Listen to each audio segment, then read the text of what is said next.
UFC 303 is where we finally have the long-awaited return of Conor McGregor, facing off with everyone's favorite white daddy in the... Oh, okay. Scratch that. Well, we still have Hill versus Roundtree, I guess. Not nearly as good, but that could be...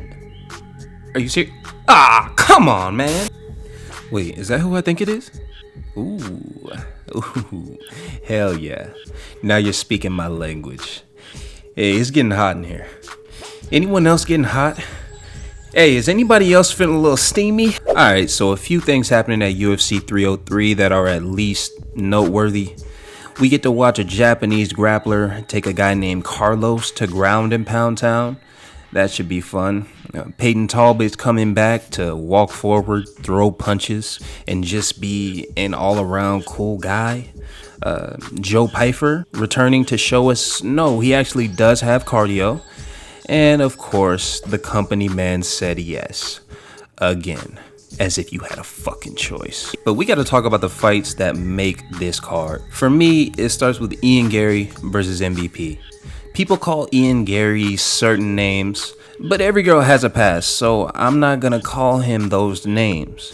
But I will say that he is an entitled asshole crybaby, okay? How entitled do you have to be to say, oh, I'm not fighting anyone below me? Oh, really, Ian? As if there can even be a division if everyone had that logic, you buffoon. Anyway, my biggest fear with this fight is that these dudes spend the whole 15 minutes trying to out-chess each other in the striking.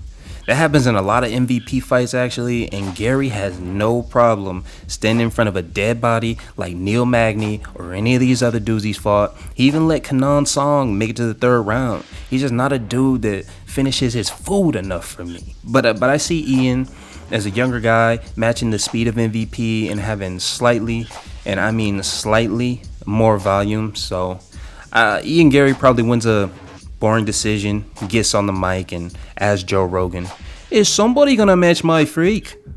Or some other cringy shit. I don't know, man. We moving on. The co-main event is for the hardcores. Y'all know what's up. It's Brian Ortega versus Diego Lopes. I call him Go-Go because bro is always on go. The dude just doesn't waste a lot of time in there. The fight starts, they dap up, and then he's crashing out. I can't make sense of it either.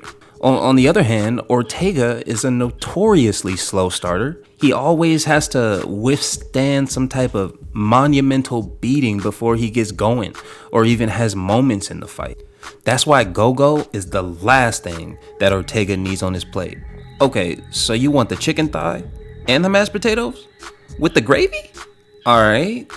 So total's gonna be your consciousness. Next window, please. That's what this is, bro. Diego being all action all the time is just gonna be too much for Ortega. Ortega can hold this L, take his ass up to lightweight. There's a new all action fighter taking over featherweight, and he doesn't have breaks. Diego with the finish. The main event is Jiří Procházka versus Alex Pereira, and we've conducted this experiment before. We know that Brazilian elbow to the last samurai's head equals championship. Now these two savages are giving us a bigger sample size, and I couldn't be happier. And I know I'm talking experiments, but make no mistake, this ain't rocket science. The samurai struggles with leg kicks, and Alex throws a ton of leg kicks.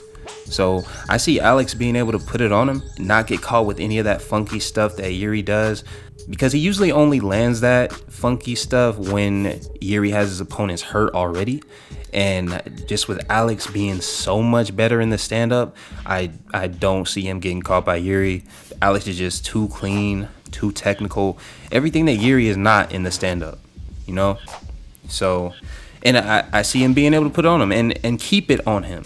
Unlike Rakic wasn't able to do it, but Alex has shown he has the cardio to go a hard 5. And you also have to factor in that Alex is stepping into that octagon with the type of confidence that can only come from KOing somebody already. Like, look at the difference between the first Izzy fight and the second Izzy fight before Izzy landed that lucky punch, obviously. The difference is confidence. He was walking Izzy ass down. Bap, bap, bap. Leg kick, bap. I'm everywhere on your ass. Right? That's what he had Izzy like backing up. Like Izzy didn't know what to do. Lands a lucky punch. That shit ain't happening here, bro. Once like Alex is such a polished striker, I still don't really think people understand the level of striker we're talking about here, bro. And still, let's get it. This card is gonna be a banger, man. Like and sub if you rock with me, and I'll catch you on the next one.